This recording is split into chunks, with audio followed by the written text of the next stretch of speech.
Hello and welcome back to the channel once again. My name is Andy and today we're on to part 12 of the Classic Cars and Motorsport series, and this is the final part that we'll have using F1 2017 as its base point. So this is going to be the final part we see as we're going to move on to some other stuff moving up from the likes of Project Cars 2's vast array of choices for cars and tracks. So we're going to move on to that moving forward. This is the last one from the classic car selection in F1 2017, and we're going to get onto that in just a moment. But as always, I do like to always begin any video I do by thanking you for watching. If you do enjoy what you're watching, do hit the like button. It does help me out. Do leave a comment below. I will leave one below as well, asking for your thoughts and your memories of the car we're talking about today. And if you haven't already done so, do hit the subscribe button as well. Click the like button, click the bell icon as well, so you get notified of any notifications and you'll get details of any time I am posting up a video. But today's car in question is the most recent car in the list. It is from 2010 and it is the Red Bull Renault powered Red Bull RB6, which was from the 2010 season. This car obviously is more well known for being the car that gave Red Bull its first Constructors' Championship, and also being the car that gave Sebastian Vettel his first of 4 Drivers' Championships. In fact, both team and driver would complete a quadruple double over the next 4 years, 2010, 2011, 12 and 13, just before the hybrid era came in, would be dominated by both Red Bull and Sebastian Vettel. Now, this car obviously was the beginning of that mini dynasty, you could say, that the Red Bull team created, and it came on the back of what had been a successful 2009 with the new rules that had came in. The cars were made narrower, there was return to slick tyres. The main talking point was the diffuser, which ended up being a double-decker diffuser eventually, and it was the way it channeled the air. And Red Bull and the Brawn GP team from 2009 were the ones who capitalised the most. Obviously, Brawn would become Mercedes, and we all know where Mercedes are nowadays in the hybrid era. But the rules meant different changes, meant KERS-powered recovery systems as well, and Adrian Newey and his design team with Rob Marshall and Peter Promdromu, I'm sorry, I probably pronounced that wrong, they were some of the best along with Brawn to get the car to the right specifications for the rules, and 2010 was just an evolution of that. And its main notice of dominance for this car was qualifying. 19 races, it took pole in 15 of them. Sebastian Vettel taking 10, Mark Webber, teammate, taking 5. The only drivers to take pole apart from Red Bull were Lewis Hamilton and McLaren, Fernando Alonso, who by this point had moved to Ferrari, he took 2, and Nico Hülkenberg for Force India in a wet, dry qualifying session. He was in the right place at the right time. Away from that, it was Red Bull who dominated Saturdays for the whole season. Race day, thankfully for race fans, was a little bit different. It wasn't quite as much of a Red Bull dominance. They still obviously took the championships as we discussed, but it was a little bit less. So it was 9 wins they took, 5 for Vettel, 4 for Webber. So not quite as big a gap between the drivers when it came to the races as it was in qualifying. But the diffuser was what made the difference to this car. Adrian Newey has said that this is possibly the car with the most downforce in F1 history. I mean, you consider the developments that have came about over the years. We're going to go through some of them shortly when we go into Project Cars 2 with a Lotus car. Predominantly ground effects, skirts and all sorts of things like that.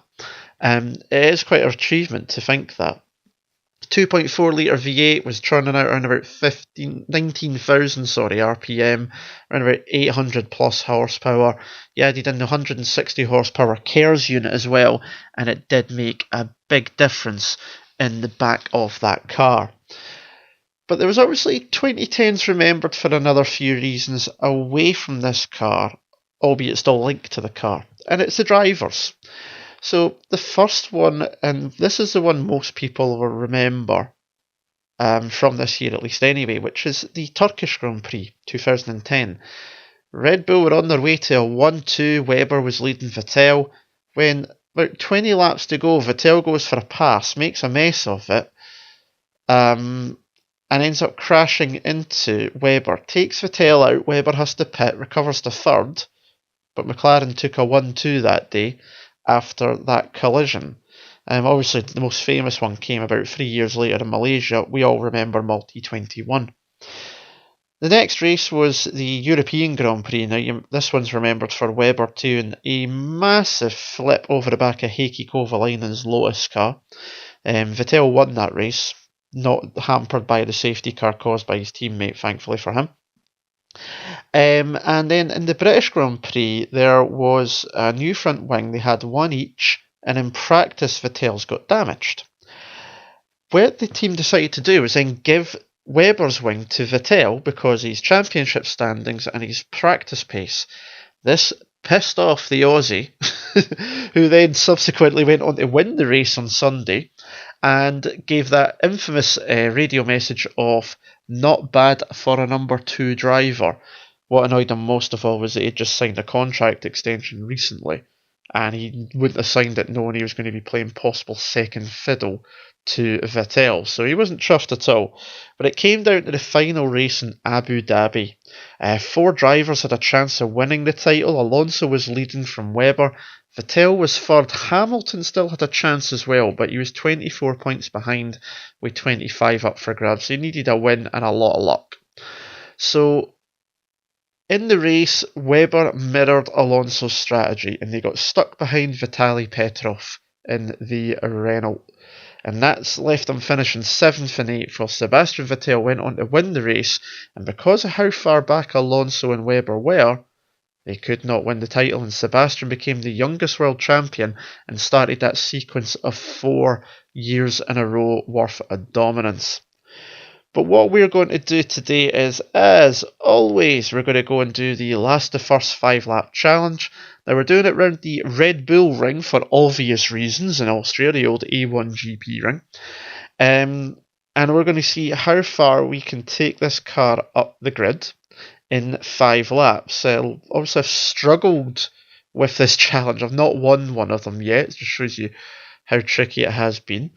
This car's got a lot of downforce. The newer the cars I've got, the harder I've found it for some reason. But there you go, that's me. But we're going to see what we can do today with the last first challenge, and we're going to get into that right now. So here we are on the grid, waiting for the 5 lights. Long hold. And away we go. Slick tyres back on for the first time in a few races doing this. Right up the middle into the start, and then diving up into turn 1, and we are into P13 already as I gaggle off them ahead. Jostle and tussle for position. Up into 7th gear. We're kind of stuck to the outside, which is not where I wanted to be. We're still going to get a bit of a jump down the inside. Damaged the front wing annoyingly. But we've moved up to 12th, and that's going to be 11th just in a second as we overtake another car. And down into the 3rd turn on the track. Very tricky downhill braking point, and then running out wide to get this right racing line, and then down the hill one more time. Quick left-hander here in 4th, and then there's another one as you come up to the end of the lap. Very short lap, of course. You're only talking about a minute 10 round here in any good F1 car. But very enjoyable car to drive, I must say. Although I wasn't, as you'll see, quick, it sticks. I mean, I can see where even in F1 2017 and on a game, I can see where Adrian knew he was coming from. when he said this was probably the most downforce produced on an F1 car in history. The car sticks like glue. I just wish I had more confidence in my driving abilities, to be honest. Dual shock controller doesn't help, but it is very, very good. It's a very good car to drive. It just holds into the corner, gives you a lot of confidence to try and ragdoll it about. And I did actually try and redo this race a few times to try and get further up, but kept trying too hard. It was my fault that I had. But Red Bull themselves got a bit of interest in, you know, by not being around for that long.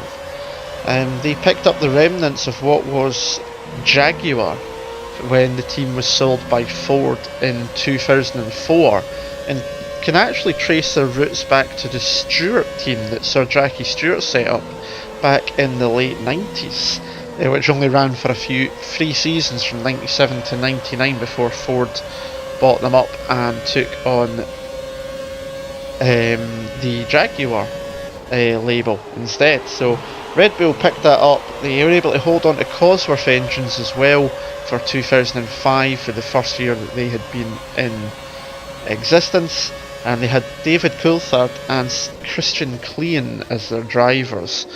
Now, for the first few years they were classed as a British team, and although still based in Milton Keynes, even now, they are now registered as Austrian, as of course Red Bull is an Austrian company, of course. So as we go down the inside there, so it's obviously got that history there. Took their first win, as I mentioned earlier, was 2009 Chinese Grand Prix. In fact, I didn't mention it earlier, so I mentioned it in the article, which goes along with this, which you can read on my blog actually as well, so have a look for that. First pole and win was Chinese Grand Prix 2009. Obviously Sebastian's first win was 2008 in the Toro Rosso, after Red Bull bought out Minardi a few years after setting up their own team. But the junior team ended up getting the win before the parent team, which was quite funny. They've obviously, Red Bull ran a very highly successful young driver program as well. It's seen Vettel come through, Jaime Alguersuari, Jean-Eric Verne, Daniel Ricciardo, Max Verstappen, Daniel Kvyat. Some people claim otherwise with Kvyat when he's been the torpedo. Brendan Hartley, Pierre Gasly are also the current drivers now. They've came through that too. So they've done a lot in the sport, Red Bull, and they even go as far back as the mid-90s when they started sponsoring the Sauber team from 1995, I think it was. So they do have a long history in the sport, Red Bull, not just with their own team, but obviously nowadays as Aston Martin Red Bull Racing, they are predominantly looking to regain those championship glories. But as we come round now to the final turn, we're just about to head on to the fifth and final lap of the race. Again, not the most exciting races as always. I'm only just inside the top 10 at this point in time as I run wide through turn 1.